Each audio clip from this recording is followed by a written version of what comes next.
Hi everybody, we're going to be covering the last 10 minutes of your driving test, but before we get started, if you're new to the channel, click on that subscribe button, and if you're liking the video, give it a thumbs up, and feel free to put comments and share the videos if you want to. Let's get started.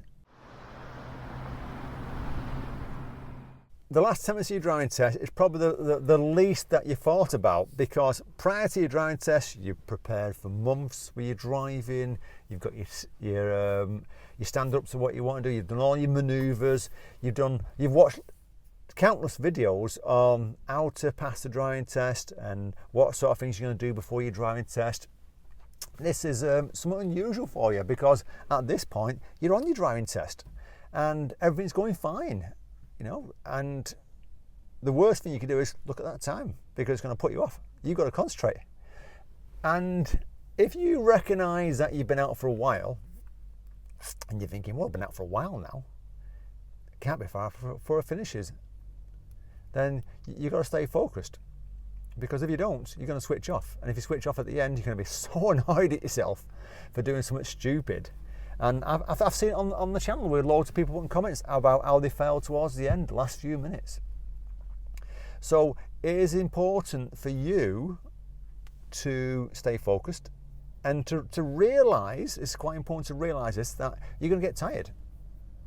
Because if you've had an hour for your test and then you're on your driving test, so you've been out for, at that point, possibly an hour and a half of driving.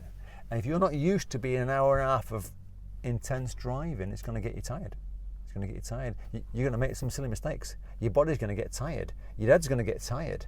You're going to do some silly little stalls. You might leave the signal on. So you've got to stay focused about you concentrating for the last 10 minutes or 15 minutes or even 5 minutes coming towards the end. You'll recognise the area, you'll recognise the test centre area, or you'll recognise the town that it's in. You're coming back to that town, you're thinking, I've been out a while now, I recognise this road, it's not far from the test centre.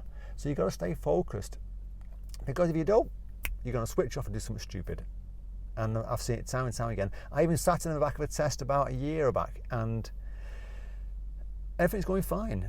Everything's under control, and as the test went on, the person just got a little bit more lax with their control, a little bit more jumpy, moving off, missing the odd mirror, missing the odd signal, things like that, and it's fatigue creeping in, you know, taking a hold of things.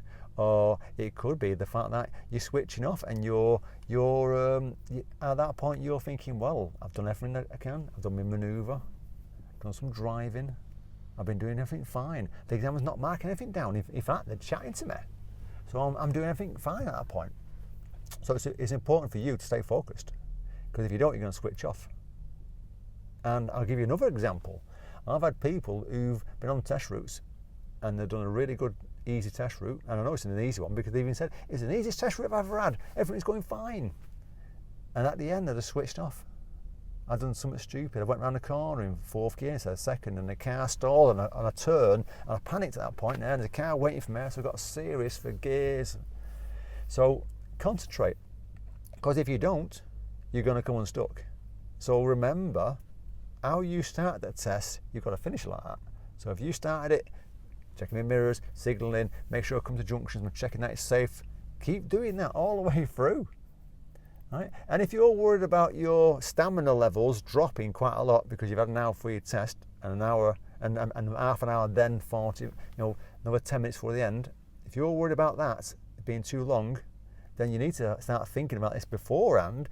How are you going to cope with the extra time? Are you going to cut down an hour before? Maybe what you could do is have a lesson the night before, so that you have an hour the night before, or the day before, or 2 days before.